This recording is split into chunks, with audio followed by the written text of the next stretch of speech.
guys? Welcome to the Level Up Project. The motivation for this awesome podcast is cars, honestly. When I was younger, about 12 to 15-ish, I used to play Need for Speed and a bunch of racing games. And I love Porsches, just to say, Ferrari, Lamborghini, all that stuff. I asked my dad one day, hey, Dad, why don't we have one of these? And he said, because they're really expensive and you have to be rich. So I told him, so what will it take for me to be rich? And he kind of said, I don't know. And then he kind of said, you need to work really, really hard. And I was like, okay, cool. What if I work really, really hard? And then he was like, yeah, give it a try, whatever. So as time went by, I realized that working really, really hard is a certain percentage of it, and there's something a little more than that. So I took off to YouTube, and I started looking at how people had the cars that I aspire to have. And all I came across were people showing their big mansions, their fancy cars, their nice lifestyles, but little about how it was that they attained that wealth, or how they got there, their journey. So I guess fast forward a little bit, and this podcast came to be. I'm now 25, and I have a vast network of kind of business people and so on, some cool friends. And that's why we're doing these interviews. It's going to go in a way, basically learning about them and their story, how they got to where they are, to give you the truth. Because a lot of times I feel like nowadays online, TikTok and YouTube and mainstream media is just telling us to do, let's say, things like OF, for example, or anybody can start an Amazon FBA store, and a bunch of other things. And a lot of people, myself included, have always thought that it was easy. You can do things quickly, but the truth is it's a process. However, if you are willing to put in the work, you can get there.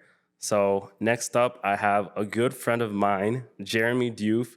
He is under 30, a multi-entrepreneur, has 3 companies. One of them is, if I'm not mistaken, Gemveta, which is a YouTube channel, really cool stuff, psychology, and a bunch of other things, but I'm going to let himself talk a little bit more about that. Second thing is Synergy Reach, which I'm a partner in, and it is our digital marketing agency. And then the third, last but not least, is a copywriting company, which I cannot put my can't remember the name, but he's going to be able to tell you guys more about that. So without further ado, guys, this is Jeremy Diouf. Hey, Elias. Glad to be on the podcast. Very excited. Yeah, man, I'm super excited for you to be here. And I would love to know a little bit more about you. Yeah. And, what brought you here? Because as I kind of said in the intro a little bit, this is about getting to know people and getting to know their journey. Because there's a lot of stuff out there. And as you know, they're just showing the flashiness. But how they got there is super important. Yep. I think that's relevant because, you're a local. I mean, you're from here, from the area. Yep. Went to high school like everybody else and had probably the same aspirations as everybody else. But now you're a guy under 30 that has 3 companies. I mean, who are you, Jeremy? How did that come to be? Yeah, great question. I'll start from my origins. Well, I was born into an immigrant family. Like, we were immigrants. I was born in Senegal back in '97. And my mom and family, we immigrated here. And obviously my first language was French. And then developed English through watching television, school. English came about. As I grew up, I was always a fan of video games. I think we touched on that outside of the podcast. Just, I love the idea of leveling up. This is something I tell a lot of people. Like, you see one character, he's like level 2, and then he gets to level 90. I'm like, look at that process. Yeah. And in psychology, there's Abraham Maslow. He popularized the hierarchy of needs of a human, and him and a lot of psychologists agree that humans have this innate need to grow. like Right. actualize themselves, Right. get better, because it develops a degree of power. Right. Like when you feel like you have power, you feel as though you can protect yourself, you can protect your loved ones, etc. You can make an imprint on the world, and life isn't just happening to you. So the idea of leveling up was very powerful for me. And then another thing was just my level of curiosity, Sure. because I was like, how does this work? How does this work? Like all these, there's so many skills people know they're really good at, going back to Right. leveling up. I'm like, Right. how do you develop that? Similar to your story, like when you talk about, okay, how do people get these fast cars? Like, how does that even work? Like, Right. and so yeah, the curiosity component is so important. So growing up, that was always there, and I didn't necessarily have this like grand, like I know what I'm gonna do when I get older. As I got older, I was in sports, I was into basketball and everything. But it wasn't really until around college when I really started to deconstruct, okay, what is this world about? How do things work? And my curiosity just expanded. So at that point, I was really into self-development, as Okay. in like growing spiritually, growing psychologically, reading books. And with so much of this understanding I was developing, I was like, I want to share this with people, because naturally, like it was just a natural thing for me. Like, Right. I'm sure other people are curious about this. So I just take out my phone one day and I'm like, okay, I'm going to make a YouTube channel. I'm just going to record, just not think too much about it. Mm-hmm. So I was a starter Gem Veda. Very simple, literally recording on my phone, talking about psychology. And I just wanted to put really great insights out there. And also, like, this is around college time. Another thing was like relate to like the other things I do, like Synergy Reach, Diouf Media, which is a copywriting agency. I just had I had interests in different areas, and I was developing all these skills. So this is like where things are starting to pick up. Like one summer, my friend lent me a book called Advertising. Okay. And this was a marketing book, but its correlations between marketing and psychology were so like intertwined so well. I was like, Right. marketing seems so cool. Mm-hmm. And then there I was delving into, okay, what did like the ins and outs of marketing? Like what's paid advertising? What's organic marketing? All these things. I was curious about e-commerce, right? E-commerce stores. I made some. And then I was getting familiar with Facebook ads and all of that. So I was building that skill set, and then that bled into copywriting, and then I was still looking into psychology. There's so many interests there. So curiosity was like this big anchor to all the things I was working on. Mm-hmm. And then, it got to the point where, one summer day, like we were hanging out and we were I like remember that. literally here, and we were Yeah. like, I think we were in the basement. We were in the basement. To be specific. I think we were in the basement, and well, keep going. Remind me what we were doing. I just remember we were in the basement. I think your dog was running around, and Yeah. we're in the basement. We were just talking about business and marketing for some reason. It was some a topic. reason. Yeah. And then you threw the idea out there. You're like, we should start a marketing agency, a digital marketing agency. Like there's local businesses. Right. At the time, we're local businesses. True. Local businesses that, could benefit from what we know. And I was like, okay, it's like pandemic time. Right. Like it was 2020. It was 2020. 2020. But I didn't view it, and it's interesting because I didn't view it as like, oh, like the world is uncertain. Right. No, I viewed it like, oh my God, I have so much time on my hands. Right. Like, of course, let's do it. Right. So that was the origins of that. And then, as we're building that up, you understand in business, like you need to reinvest money, right? course. So like around January the following year, I was like, well, what else can I do? I have interest in copywriting. I'm like, okay, I can do this for like businesses online too. Right. It's not like it's going to take a lot of my time. So I was able to balance my time in that way. And then from there is like a kind of like a freelancing starting point. At this time, I'm still, we're building up Synergy, and also I'm still, doing the YouTube videos. And then, I come across a guy with like an SEO agency. He works with technology companies, and he's like, hey, like, I was like, I just need to do this. So I'm like, okay, I'll do a free article. Really? Yeah, because like article writing and copywriting had so much closeness. So I did that, and he liked it so much. Like I was going to do it for free, but Really? he liked it so much that he paid me for it. Oh, no way. I was like, What that's did you cool. write on that paper, man? Anything you could share? Honestly, Wow. the company is related to CRMs and marketing, and like I said, Right, curiosity. I'm building all this knowledge through time. Right. Sure, it took some research, but the words flew very seamlessly because I'm in it. I'm immersed in it. Okay. So that started that kind of client relationship, and then through time, we talk about my origin story. It's just consistency. Okay. Doing everything consistently and thinking very long term. And then from there, it's like the past few years, I'm doing the same things. And because of that, I get better each month. Right. I get more knowledgeable. I get more nuance to my understanding. And that's how all of it kind of comes about. It's just through the consistency. So yeah, I'll probably stop there. Probably. Okay. Yeah, I noticed that you mentioned creativity, consistency. There was one other word, I believe it slipped my mind, but two of those main things that you mention often are extremely, extremely important. I completely agree with you. Now I'm curious because I feel like people in that place, they might say, okay, I have the curiosity. I want to try something. But they might say, I'm going to go work for somebody. What was that kind of turning point? What was the difference between the curiosity, the creativity, and the inner consistency? But that's a little bit apart. What made you say I'm going to do it for my own, and I can do it for other businesses versus a mindset of, which is what a lot of people have, and there's nothing wrong with that mindset. You know, is I'm good at it. I'm going to get a job. I'm going to get stable pay. They're going to take care of me, and I'm going to be able to grow in an organization. What was the difference for you? Or was that something that you thought about? Was it something that you maybe didn't take it into consideration? Of course. Something like, yeah. Tell me a little bit more about that. Because what you're saying, it makes sense. Yeah. But it's unusual. Yeah.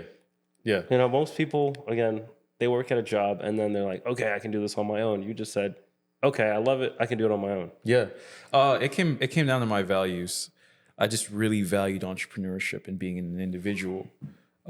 Related to what I wanted to do. Because going back to creativity, I had this innate understanding that a job situation would structure me too much in a system that wasn't my own. And because it wasn't my own, I'd have to deal with workplace politics, people I wouldn't necessarily like to hang out with, but I would have to. All sorts of things that are outside of my craft or what I like to do. Okay. So I viewed it as that. All I had to do was look at evidence from people in my life, okay, and people, not in like people just in general, like how they lead their lives. Why is it so common for people to complain about their job? I'm like, wait, you spend all these hours doing this thing and you hate it? And then you liked it at one point, but you did the job, and then okay, now that's a red flag. Stay. Huh? The thing is that I see that a lot on social media. Yeah. They complain, I hate my job. I can't wait until it's Friday, but they keep staying there. They keep staying. It's the complacency. Because guess what? Entrepreneurship, no matter what the internet tells you, is not easy. Right. It's not supposed to be easy. It's a journey of, yes, you're developing a business, but you're developing yourself at the same time. So people, they like the idea of starting it or like ending the job. Let's say they want to go the entrepreneurship route, but they don't want to face all the difficulty, the facing themselves, the seasons of being confused, not knowing what to do next. Right. So with me, I understood that there's going to be an uphill battle, but my value for it was just so high. Right. Like the idea of, okay, I know what I'm going to do today. It's not going to be easy, but it's moving me forward. And then like, sure, I don't have this paycheck to depend on. Right. But I know with consistency, which is important. Exactly. And the paycheck is what keeps you kind of safe. Yeah. I feel like without the paycheck, a lot of people go into fight or flight. Correct. And I guess it's an opportune case for the both of us, being that we're on the younger side. Yep. So still, depending on our parents, when you're younger is an opportunity versus when people are 40 and they have a family and they have kids. Yeah. It's a little harder. Yeah. We literally talked about that once on a phone call. I remember that. Yeah. Doing it younger, it definitely has disadvantages. And that's the advantage I had. Right. Right. Like I had definitely some disadvantages growing up. Like we weren't well off at all. However, that time freedom of me seeing the opportunity in the timeline, like, okay, I'm in my early 20s, I'm in my mid 20s. It's time to execute. Right. And you talked about fight or flight. That's big because with humans, like when we're in fight or flight or freeze, that's like another one. Could you explain that freeze one? I've never heard of that in my whole life. Well, yeah, I'll give a simple example. Like you're in the wilderness and you see a mountain lion. Okay. Right? Like you're gonna. How often will we be in the wilderness seeing a mountain lion? I get that. Yeah, that's like a basic example. Okay. Fight, flight, or freeze has to do with any situation that brings you stress, like stress in the body, etc. So those are like the options you have. So for example, let's say someone has a heavy bill coming up in their life, right? Right. So they're in fight or flight or freeze. So essentially they could be like, fight would be, okay, they're going to face it. Like they're going to, okay, I'm going to do something about it. They don't feel great, but they're going to, that's an option. Right. A flight is like, they're trying to actively like push it away, or they're trying to actively like get away from it. And then freeze is just like, they do nothing. Like they're just in place with the bill. They're just like, I don't know what to do. Like they're just procrastinating on it. So when it comes to business and things like that, or just the idea of moving forward, they're in the fight or flight. And if someone can't sit in fight or flight, right, while being rational, like that's a skill. That's not easy. Oh, really? Yes. Like when you are in because fight or flight can be like almost like survival mode, in a sense that like you're making sure that your identity isn't threatened, or like obviously your safety isn't threatened. But if you're able to be in fight or flight, but still think rationally, like, okay, this is what I need to do next in my business. This is what I want to do next. Through time, now you're like in the league of like, okay, I can do this. But if you're constantly doubting yourself, you're constantly in a negative mindset, you're not seeing like a light at the end of the tunnel by doing this, then it's going to be easy to say, no, you know what? I'll just stay at this job. I don't like it, but I'm going to stay there. Now, we'll make a nuance here. If you're in a standpoint in your life where you need to take care of yourself, you have a family to take care of, a job is important. Right. It is. But we're talking the standpoint of you have the capabilities to, you know, get out of that, and you want to like pursue something more. I think it's just, it goes back to your values and like how badly do you want it? Because the more you want it, the more ways you get creative in overcoming any obstacles or perceived obstacles. Okay. Yeah. I love that. So I want to dig into two things based on what you just said. The main thing, I'll start out with the fun thing. The thing that I'm like, what is he talking about? Which is what I'm assuming a lot of the people watching have curiosities about. That fight, you said fight, freeze, or flight. Yeah. How do you gain resilience with that? Like, how do you, let's level up project. So how do you level up in the fight, freeze, or what is it? Which one is the last one? Fight, flight, or freeze. Those three terms. How do you level up? How do you get to a point where like shit hits the fan? Yeah. Let's say I might be blurted out, whatever. And you need to be able to think critically. You need to be able to be cold, not emotionless per se, and look at things black or white, just the way they are, and just make a decision and take an action. And may or may not be the right action, but you need to make a decision. How were you able to kind of discern, these are the steps that I need to do in order to gain this proficiency? Or was it just like, I'm a dude, I got to be smart about my decisions.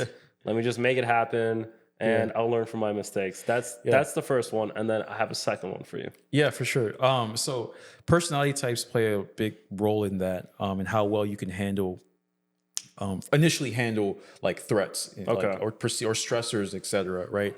Like if you're more risk averse, then like when you weigh risk, you're not as scared off by like, okay, this potential risk here. But when it comes, but I always go back to emotions, because our emotions drive us a lot, right? We can logically know to do this, but it's the emotion that pulls us back. So developing emotional intelligence is a great place to start. Emotional intelligence is understanding like why you experience certain emotions, where they're coming from, maybe going back to your past, childhood, etc. And then understanding that like emotions have their place, but they don't necessarily have to shape all your decisions, right? There's times to listen to your emotions, but there are times where your emotions are just perpetuating an old identity that's keeping you stuck there, keeping you safe. Okay. But if you can overcome the emotion just for a time period, let's say a week, 2 weeks. Now you do the thing you're supposed to do anyways. You realize it wasn't that scary. And then you're like, okay, what else in my life is like holding me back? Right. So our emotions are very key. And that leads me to a philosophy I talk about in my YouTube channel a lot. Okay. Called Stoicism. Stoicism is, to sum it up, it's acting in the face of fear or like or emotions that you don't want. Doing what needs to be done despite the emotions that you're experiencing. There's a lot of other things related to Stoicism, but if someone tells me to sum it up in a sentence, I'm going to say that, to keep it very simple. Essentially, how to build that, like, kind of that armor of resilience to, like, when it comes to like the fear around doing something. Adopting Stoicism is key, right? Okay, you're going to experience it, but you need to do it anyways. Also, when you do it anyways, you get a reference experience. Like, for example, let's say you're scared of bungee jumping. Yeah, I'm not doing bungee jumping. You're not doing bungee jumping. Just to get proficient at what you're saying. I understand. Give me an easy example that I can feel good. No, hear me out here. Like, bungee jumping is probably pretty scary, right? So you maybe do something that isn't as extreme, but it still gets you out your comfort zone. Okay. Almost like an exposure therapy type of deal. So you do that and you see, well, it wasn't that bad. Right. So it wasn't that bad. It now moves you a little bit closer and closer and closer. Okay. Because it's all about just developing the emotional resilience through time. Yeah. Right? Like, for example, if someone's starting a business endeavor in, let's say this month, February. Yes. They're not going to be the same person. Like, let's say they're consistent. In 2 years from then, they're going to be more fearless than when they first started. Right. But by they're starting the process of then becoming a lot more fearless. So it's almost like putting down a bunch of, I love the book by James Clear, Atomic Habits. Okay. Oh, that's a good one. It's a good book. I like that one too. He says, the habits are the votes for the person you want to be, essentially. Like, so the positive habits you do, you're voting for the person you want to be. So if you need to develop the character trait of emotional resilience, what you need to do is start to put down the votes for the person that's emotionally resilient. So what would an emotionally resilient person do? Well, if they feel fear, they would probably still do it. So that brings me to identity, right? Like, you have to ask this is another big point, is asking, like, what's my identity? What do I identify with? Right. Because an entrepreneur, someone that's an identity of an entrepreneur, he tends to, like, let's say someone's the identity at this point. This person could be the identity of, hey, I work this 9-to-5 job. That's an identity. But the entrepreneurship identity is very different. Certain traits and attributes are different between the two, and thus their actions are different. So the person that's trying to get into business, for example, and they have this fight or flight, they can ask themselves, well, what would my entrepreneurial identity say about this or do about this? How would he behave in this situation? Now they're pulling themselves out of what they're used to, right? Their current self, and then they pull themselves into the identity of an entrepreneur. Because when they have that identity, they pull themselves into that identity. Now the decisions are more clear. It's a little less scary. Not saying they don't still have some of the fear, but they have the confidence that, hey, if this is what is required of an entrepreneur, and I want to be an entrepreneur, then this would probably grow me if I go forward, despite how I feel. Also, if we think logically here, if I do something now, I'm now contributing to the fearlessness I talked about. And because of that, well, I'm going to be more fearless through time. So bigger obstacles in the future, they're bigger than the smaller one, but they're less fearful. Why? Because I've developed the skill set. So to sum it all up, emotional resilience and emotional intelligence is very important. Secondly, you want to look into Stoicism, right? Like, understanding our emotions are here to guide us, but it can get in our way if we don't watch them and we're not curious about them and we don't question our emotions. And then identity, like, what's my identity? Because if my identity isn't at least shifting towards what's required for what I want to do, right, then I'm always going to either self-sabotage, I'm always going to, go back. But that's not even always bad. Like, in a journey of something, like, as you're working on something, there's gonna be times where you dip a bit, etc. Like almost like a stock graph. Like, stock graphs are, it trends up, like a good stock trends up, but you have weeks of down and all of that. So that's related to a development of a person. But long term, what's the summary? It's upward. It's upward essentially. So that's what I would say. I'd say emotional resilience, stoicism, identity, working on the identity. Awesome. No, thank you for sharing. I learned a lot out of that. A lot of the points you made are conversations that I've had with past mentors, conversations that we've also had, and they kind of reminded certain things that I know and I probably have internally, but I probably haven't thought about them in a little while. So I appreciate that. Now back to the second follow-up question, which you mentioned values a lot. And again, when I asked you about, you had the curiosity and the consistency and that third point, which I can't seem to remember now, you said values are the reason why you skipped the normal thing, which is to work for somebody else versus I'm going to go on a limb and I can serve other businesses and I'm going to be an entrepreneur. So what are those values that you often talk about? Yeah, definitely. I'll list some of them. I'll just go through some of them. One value is just self-development. I know that self-development, or at least like very effective self-development, is a lifestyle. Right. And you see where I'm going here. If it's a lifestyle, then I'm going to need a lot of time related to that. So that's how seriously I took it. And because I took it so seriously, I was like, okay, like being at this job for all this time is a big opportunity cost to the development. So that's how my mind worked in that aspect. So that was one.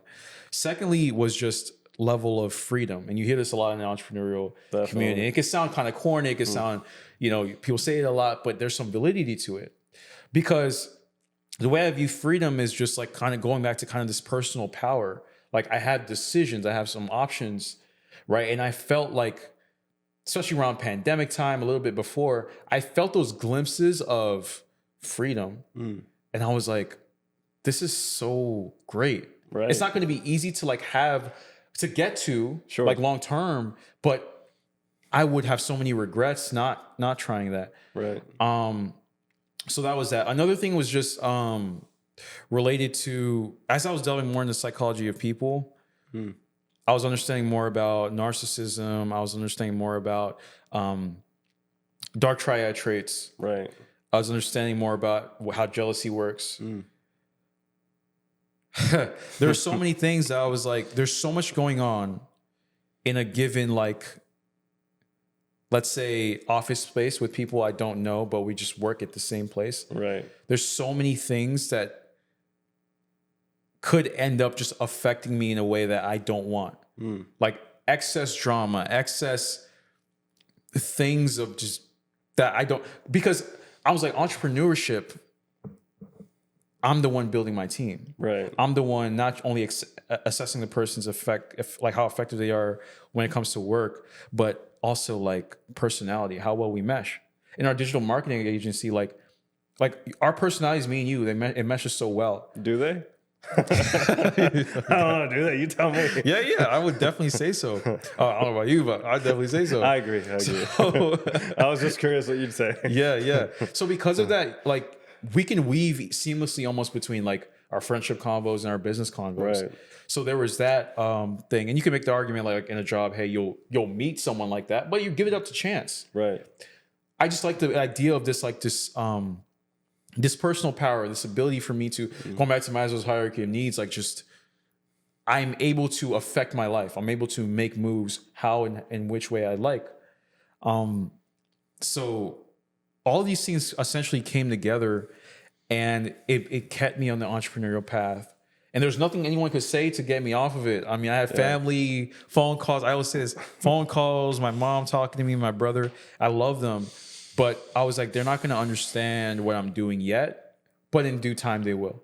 Yeah. And now they do. Right. But going back, even the Mustang example that you told me about at the coffee shop. Yeah. Even the Mustang example. Quick point about that. Yeah. So When I got my Mustang, because I like to talk to my brother. He's very smart. Right. And I asked him, I was like, hey, I'm getting this Mustang, boom, boom, boom. And then, he was like, oh, that's nice, cool, but this, that, and the third, you might want to get something more practical. Right. Like what? Like a Toyota? Yeah, like a Honda, Toyota Accord. Okay. I was like, okay, I'm hearing you. But at the end of the day, I was like, okay, whose life am I living? Right.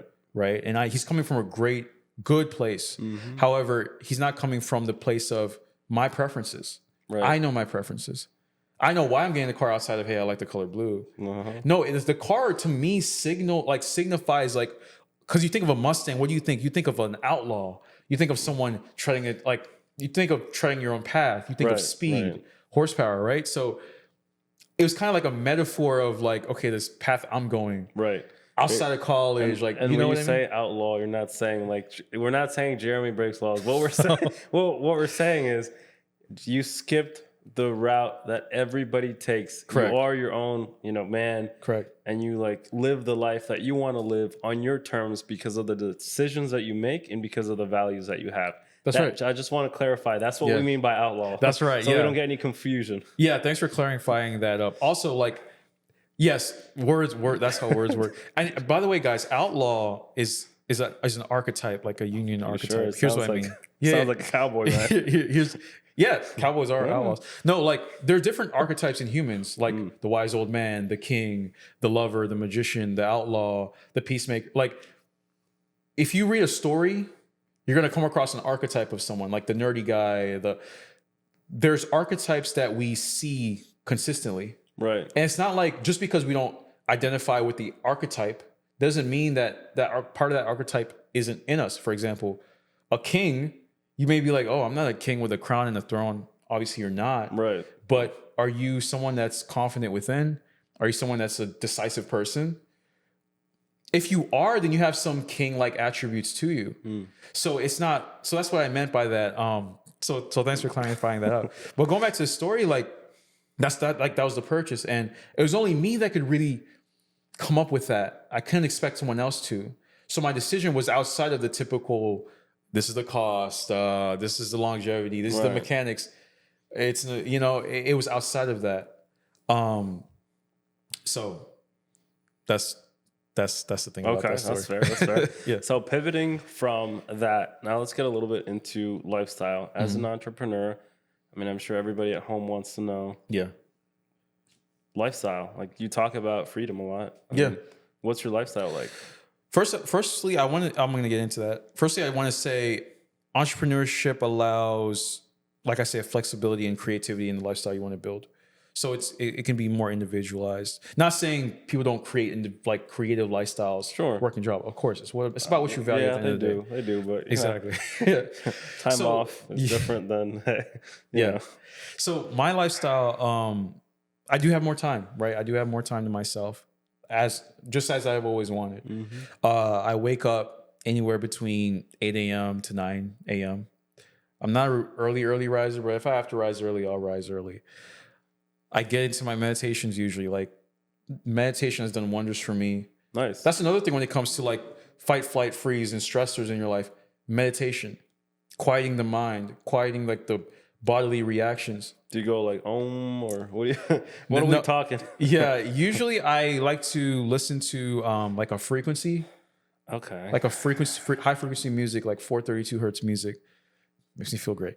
Sometimes I'll just stare at an object. Okay. And meditation doesn't have to be super long. It can be 10 minutes, right?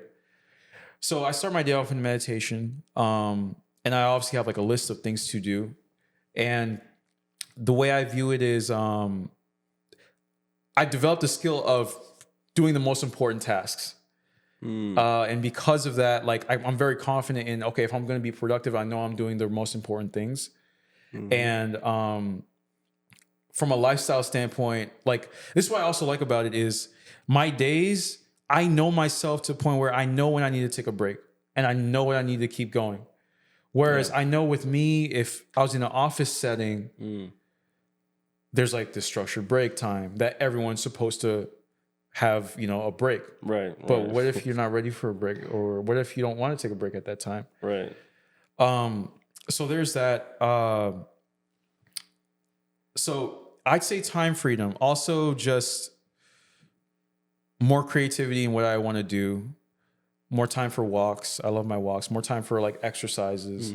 I can modify my schedule around the things I want to do. Not always. Like you have client calls. You have things that can't get moved. Of course. And that's like structure. There's still structure there. So I don't want to like glorify entrepreneurship like you see all the time on the internet. It has its great things, but it has its difficulties. You have nights of like working late, like me not getting that much sleep because I'm like going back to, hey, I just need to do this. I don't feel like doing it, but I need to do this. It's extremely necessary. There's times of like just uncertainty, right? So like, okay, you don't know, hey, is this client going to get back to you? Yeah. Is this thing going to get approved? Is this person that I just hired like going to be good for the company? Sometimes they interview extremely well. They sound very professional. Even the first week they work well. Yep. And a couple months goes by and you're like, wait, we've trained, we've talked. Exactly. You know, you understand the expectation. I thought you were like, what's going on? Exactly. Like, what's going on? Like, don't tell me like we have to, you know, do other things that are less, you know, less ideal, but they tend to happen. So I think I just want to bring something into that tangent is the risks. So even though having a job seems safe, I'm not like dashing out having a job. Like having a job is good. Yeah. But there's a risk that one day you may not perform and they might find somebody that can perform better and then there's a switch. Yeah. So entrepreneurship is risky. Having a job is risky. Yeah. The thing is, what's your value system and how much freedom do you want and what do you really want in life and kind of pace it out that way. That's my 2 cents. Correct. Well said. I think a lot of what you do in life comes back down to what do you want? What do you value? Like a lot of people don't know that. Right. So because they haven't taken the time to know that, they just hear, oh, okay, your family said this, your friend said this, and we just go along with that. And then they get to an age where they're like, oh, I'm not doing what I want. Well, you didn't get clear. Right. It's so important to take that time. And I don't mean to interrupt you, but I wanted to put a little pause there when you say you need to get clear. For me, that makes sense. For, I don't know, somebody else, it might not make sense. So for me, you need to get clear is like John Maxwell's, his thing is like every day he writes, every day I think he reads, every day he prays, and he does 5 things. So 5, like we talk about a lot, 80-20 principles. So 5 big rocks that are going to get him, he does those, and then he does the inputs, and those are going to get him the outputs. So I think that's what you mean by getting kind of specific-ish. But that's how I see it. I would like to know what you mean when you say what you just said. Yeah, so that goes back to the value thing that I was talking about. Because if you're doing the things you enjoy, that means you value it to a degree. So, but first you have to know what you value for you to do the thing that you enjoy. Right. How do you find that out? Okay. Well, one place to start is to do different things. Like go outside your comfort zone. Like if it's related to business, try different skill sets. Learn about video editing. Learn about writing. Learn about speaking. Learn about social media. Learn about organic marketing. Or learn about paid marketing. Because when you learn about all these things, you start to gravitate towards certain areas a little bit more than others. Then you start to be like, oh, I like this a bit more. This other thing's kind of boring. I don't really care about this. Yeah. And now you're like, okay, now I see something I value. I found something I value. Yeah. Now that's the standpoint of business. Now let's look at the standpoint of life enjoyment, other things, right? Like, okay, let's say making friends and socializing. Where do you like to socialize? Do you like to socialize, make friends at a library? Or a bar, or a concert. So it's a lot of things. So I think that's gonna bleed into our next and final, I guess, topic of discussion. Yeah. Which is advice. Yeah. What advice would you give somebody that was in your / my shoes when we were younger? Like, what would you say? I'd say you have all the time in the world, but that doesn't mean that's not an excuse to be lazy and to procrastinate. All the time in the world means you have all the time to make mistakes and mess up and get back. What if the people are watching are 90? Or 90. Where does the time thing go? Okay, so when I I like to ask a bunch of questions and kind of challenge people. Yeah, that's a good question. I can answer that. When you say, all right, cool. Yeah, I What can is answer that. So when someone's 90, first thing I say is it's never too late to do something different. Okay. Outside of health things, like, yeah, okay, you have health related issues and it's hard for you to maybe function. That's a different story. But let's say someone's 90 and they want to do something different. Well, it's kind of the same thing. Try different things. What do you value? Because if you never do it, then you never get to it. But at least if you start doing it at a late age, you've at least started the process. Like, you are at least doing something different. There's going to be months or years left. Months or years left. That's wild. Hey, I mean, you know, some people live to 100. That's true. They say that in the Bible, people live to 140, but then you got to challenge the question and say time was measured differently. Yeah, in the Bible, so they probably live the same as we do now. Correct. So at least it's something. There's some enjoyment coming out of you doing something differently. Because the biggest problem people have is they just raise their hands like that. They're like, I give up. I kid you not, because with my YouTube channel, I have a coaching program I told you about. And one guy in it, one guy that was like interested in joining it, he literally told, like, this guy was 20, this guy's 27. Okay. Literally hung up on the mistakes he's made in his life. And he thinks his life is like done and over. I'm like, but the crazy part is 5 months ago, I got on a call with a guy that was 65.